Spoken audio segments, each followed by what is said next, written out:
It is awesome. This is the bloody moth. See if I can catch it humanely. Got it.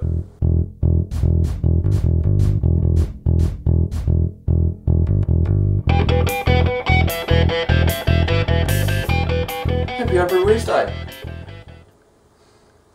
Which beer is going to be the SJPORR beer?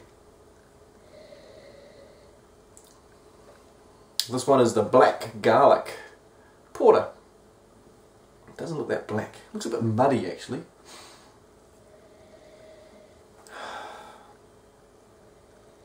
A little bit of a earthy, possibly an earthy aroma on it. Not quite sure on it.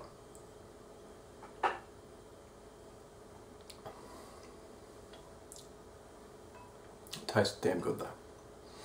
It hasn't been crashed yet, it's still dry hopping, so it'll be interesting to see what happens. I might not be calling it a porter though. Maybe mud water.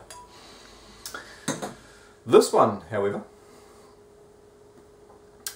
the bubbles, the carbonation on it is nice and fine. It hasn't been crashed yet or anything. This one is also dry hopping, and it's winter here, so the kegs are just sitting out in their natural environment, enjoying the atmosphere. This one smells great. Raspberry and rosehip, a little bit of orange. It smells like you could just swallow it, drink it. Yum. You taste it and you go, oh, yeah, raspberry. Oh, oh, what's that? It's that that habanero and mace. Just putting that peppery heat into it. I think this is the one, but I might change my mind. I might just do an IPA. Fresh hopped. Boom! Blow it away with some Rewaka and some Mochaweka hops, eh? We've got just under 3 months in New Zealand before we'll be swapping our beers. So it's going to be interesting to sit back and watch what happens with the other beers on YouTube. What are people brewing? What are the styles that people are enjoying? Does that mean that we get a little bit of an inside track knowledge about what kind of beer to brew as your best beer? I guess we're localised, so our beers are going to be judged by our peers, our current tastes, our current trends in New Zealand. So the trends in the US and the trends in the UK and in Europe are different. So the people over there are expecting something possibly a little bit different than what we expect here. I don't know. At the end of the day, the top 3 beers are all going to go head to head with everybody. So that is going to be a really, really interesting cross-section of what type of beers have been brewed and the quality of those beers and just the stories behind those beers is going to be so much fun. Watching the labels come out on the US beers on Facebook is awesome. You know, the little stories behind them, the little digs and stuff like that. It's cool. Alright, what's been brewing? Wow, there's kegs full all over the place. I have pulled out the keg that has the 100% Brett in it and the glass carboy that has the 100% Brett in it. Now I put some of it in a keg because the carboy only takes 19 litres and it was a 25 or it was nearly a 30 litre brew actually. This was a collab brew that I did with Kerry Gray. We chucked up a video of it. But this is a 100% Bitramyces beer with habanero, black and white mustard seed and mango. And it has been pulled out of its hiding spot as it's been sort of slowly fermenting away for the past 6 weeks or so, and it's been dry hopped up with some Citra and Amarillo. So I also dry hopped this one as well. I just degassed it before, so it should be fine. Let's open it up and have a look inside. Hey, it's not like it's going to get infected, is it? Hey? Where's my camera? Where's my phone? Let's see if I can shine a little bit of light into the situation. Boom, boom. Here we go. What's happening down in there? Ooh, yuck. Well, there's no pellicle. You can't see the pellicle on it anymore. Here's a picture of it before I dry hopped with the pellicle on it.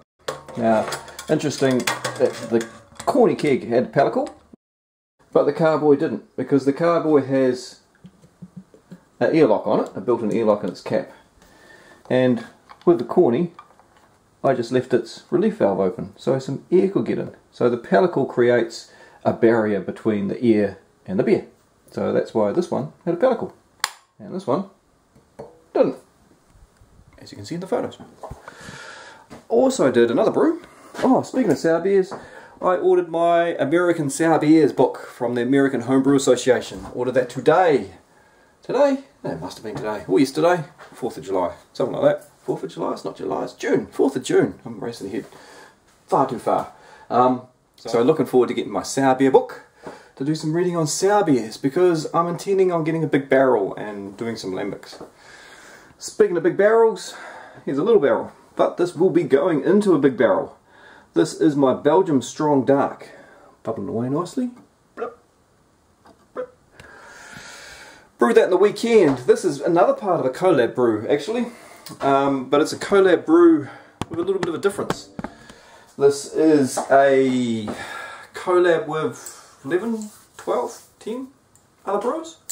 We're all brewing 20 litres of exactly the same recipe beer. The same grain bill, the same yeast. The yeast was propagated, massive great big starters that were made for the yeast, so everybody got exactly the same yeast. Same hopping, etc. Brew it up, ferment it up, and then it all goes into a barrel. 220 litres. So we're going to have an oak barrel. This is an old Pinot barrel that all of the Belgium Strong Dark is going to be going into, and left for a year or so, just to age and make all yummy. So that's a fun collab. You know, 12 people mixing all their beers together, all their identical beers together, into one phenomenal beer. Hopefully. Let's see how that turns out. Also, a big shout out to Balin's Brewery. Aidan, Steve, great job. Phenomenal. 1 year of commercial brewing. Last Friday they had their 1 year celebration of being a commercial brewery. And they have done a lot. They have gone a long way. Now, you may go, oh yeah, okay, cool, they've been brewing for a year. Whew, wonderful stuff. But they're doing it part-time. Aidan works all day. He comes home and he brews all night. And he brews in his garage on a 400 litre system to pump out 6 50 litre kegs to get out of the bars to meet the demands of the public. And he brews interesting beers, and he gets them over to the Great Australian Beer Festival, and he gets them to the Winter Ale Festival, and people are lining up to taste his beers, and they sell out so fast that he doesn't get a chance to taste them himself. Wow.